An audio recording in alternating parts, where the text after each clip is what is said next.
آج آپ یہاں پہ جمع ہوئی ہیں، کافی تعداد میں یہاں پہ عورتیں بھی ہیں، مرد بھی ہیں.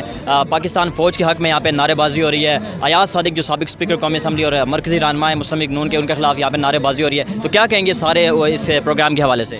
دیکھیں بیٹا، ابھی تو ہمارے لوگ کم آئے ہیں. کووڈ کی وجہ سے ہم بہت لوگوں کو رسک میں نہیں ڈالنا چاہتے. ہم نے بھی اپنی زندگیاں رسک میں ڈالی ہوئی ہیں، لیکن کس کے لیے؟ ملک کے لیے. اب وقت آ گیا ہے کہ ہر بچے، ہر عورت، ہر مرد کو گھر سے باہر نکلنا ہوگا، قوم کو ڈسپلن کرنا ہوگا، ورنہ اس کے بغیر ہماری کہیں عزت نہیں رہے گی. اور ہمیں یہ چیز کرنی ہے، ایک دوسرے کو سکھانی ہے. ایاز صادق جو ہیں کتنے عرصے سے یہ اسمبلی میں ہیں، اسی ملک کا کھاتے ہیں، اسی دھرتی کا کھاتے ہیں اور اسی کو بدنام کرتے ہیں. کیا یہ ان کو سکھایا گیا ہے یا ان کی تربیت ہے؟ میں بار بار سب کو کہتی ہوں کہ ہماری قوم میں تربیت کی کمی ہے. پڑھائیاں سب کر لیتے ہیں، باہر سے ڈگریاں لے کر آ جاتے ہیں، لیکن ان کی تربیت صحیح نہیں ہے. ان کو یہ پتہ نہیں ہے کہ کس کی عزت کرنی ہے اور عزت کیسے کی جاتی ہے اور کروائی جاتی ہے. اگر وہ ہمارے اتنے دفعہ کے وہ الیکٹ ہو کے آئے ہوئے ہیں، آج وہ اچھی بات کریں، ہم دل سے ان کی عزت کریں گے، چاہے وہ نون لیگ کے ہیں، چاہے وہ P T I people party کے ہیں. لیکن جو ہماری ملک کو، ہماری فوج کو، ہماری قوم کو للکاریں گے، ہم ایسے لوگوں کی کبھی بھی عزت نہیں کر سکتے.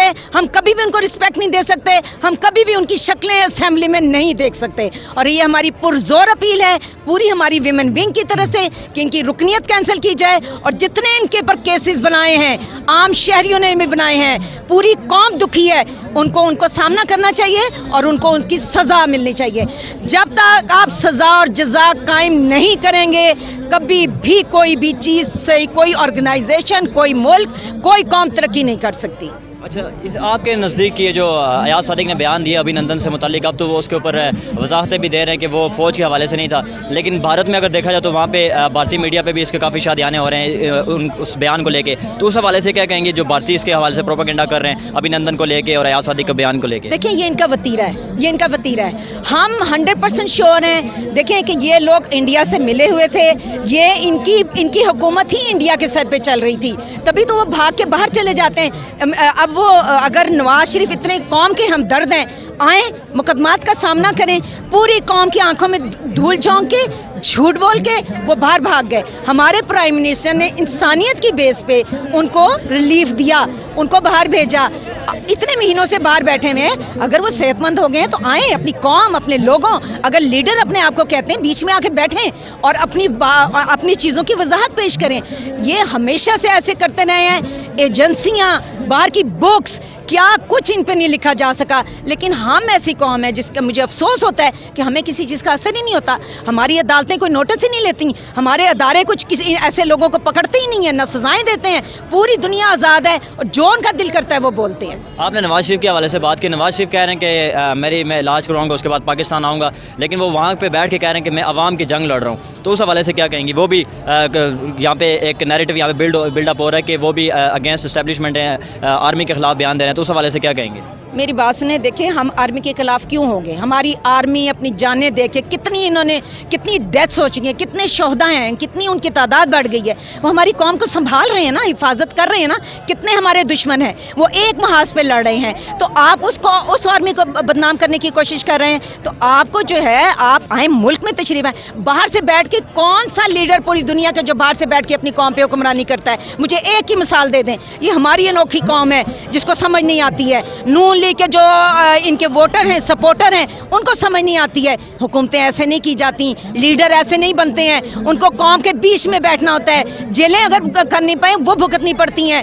قائد اعظم ہمارے بیمار ہو گئے، ادھر ہی رہے، علاج کے لیے باہر نہیں گئے.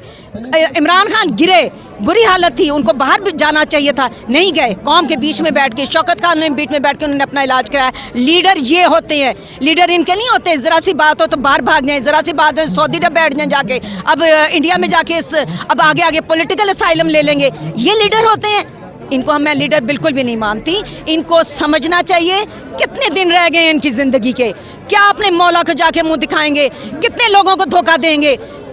زندگی کے دن بہت کم ہے. ابھی بھی وقت ہے، توبہ کر لیں، میرا رب انشاءاللہ قبول کر لے گا. اور اپنی قوم کے ساتھ آئیں، بیٹھیں اور محنت کریں. اچھا، پی ٹی آئی گورنمنٹ جو ہے وہ اس چیز کو لے کے کافی سنجیدہ بھی نظر آ رہی ہے ایاز صادق کے بیان کو، لیکن عملی طور پہ ہمیں ابھی تک کوئی ایسا نظر نہیں آیا کہ انہوں نے ایاز صادق کے خلاف کوئی ایسی کارروائی کی ہو. اس حوالے سے کیا کہیں گے؟ حکومت کو کیا کہنا چاہیں گی؟